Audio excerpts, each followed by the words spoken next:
மாநிலங்களவை உறுப்பினர்களுக்கான தேர்தல் நடைபெற இருக்கிறது. குறிப்பாக தமிழகத்தில் மாநிலங்களவை எம்பியாக இருக்கக்கூடிய தம்பிதுரை, ஜி.கே. வாசன், என்.ஆர். இளங்கோ, கனிமொழி சோமு, திருச்சி சிவா, செல்வராசு ஆகிய 6 பேரின் பதவிக்காலம் ஏப்ரல் 2ஆம் தேதியுடன் முடிவடையக்கூடிய நிலையில் இவர்களுக்கான காலி இடங்களை நிரப்புவதற்கான தேர்தல் நடைபெற இருக்கிறது. இதற்கான வேட்புமனு தாக்கல் பிப்ரவரி 26ஆம் தேதி முதல் இன்று வரை இருக்கக்கூடிய நிலையில் இன்று இறுதி நாள் என்பதால் இந்த இரு தரப்பில் இருக்கக்கூடிய அந்த வேட்புமனு தாக்கல் செய்யக்கூடியவர்கள் இன்றைய தினம் வேட்புமனு தாக்கல் செய்ய இருக்கிறார்கள். குறிப்பாக திமுகவை பொறுத்தவரை 4 எம்பிக்களையும், அதிமுக சார்பில் 2 எம்பிக்களும் போட்டியிட இருக்கிறார்கள்.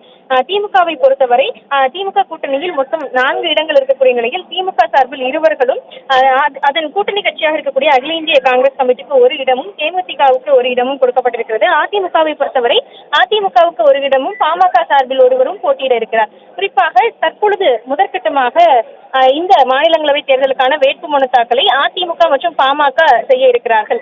அதிமுகவுக்கு இருக்கக்கூடிய அந்த 2 மாநிலங்களவை உறுப்பினர்களுக்கான அந்த இடங்களுக்கு வேட்புமனு தாக்கலானது இன்னும் சற்று நேரத்தில் தலைமைச் செயலகத்தில் தாக்கல் செய்யப்பட இருக்கிறது.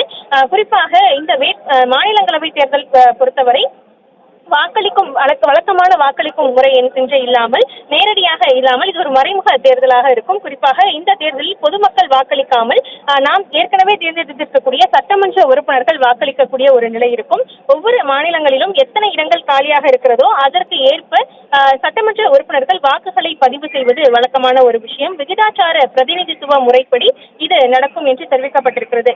ஒவ்வொரு கட்சிக்கும் இருக்கக்கூடிய சட்டமன்ற உறுப்பினர்கள் தகுந்தபடி இந்த எம்பிக்கள் தேர்வானது நடைபெற இருக்கக்கூடிய நிலையில் இன்றைய தினம் இந்த 6 எம்பிக்களுக்குமான அந்த தேர்தலுக்காக வேட்புமனு தாக்கலானது நடைபெற இருக்கிறது.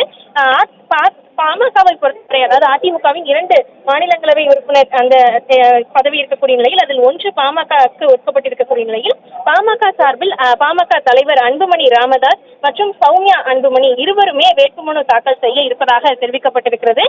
குறிப்பாக இவர்களில் யார் இது மாநிலங்களவை தேர்தலுக்காக போட்டியிட இருக்கிறார் என்பதை அதிகாரப்பூர்வமாக பாமக தரப்பில் இன்னும் வெளியிடாமல் இருக்கக்கூடிய நிலையில் இருவருமே வேட்புமனு தாக்கல் செய்ய இருப்பதாக தெரிவித்திருக்கிறார்கள். குறிப்பாக அன்புமணி ராமதாஸை பொறுத்தவரை 2019 மக்களவை தேர்தலின் போது அதிமுக பாமக கூட்டணியில் இருக்கும் பொழுது அவர்களுக்கு ஏற்கனவே ஒதுக்கப்பட்டிருந்தது. இந்த நேரத்தில் மாநிலங்களவை உறுப்பினராக அவர் ஏற்கனவே பதவியில் இருந்திருக்கிறார்.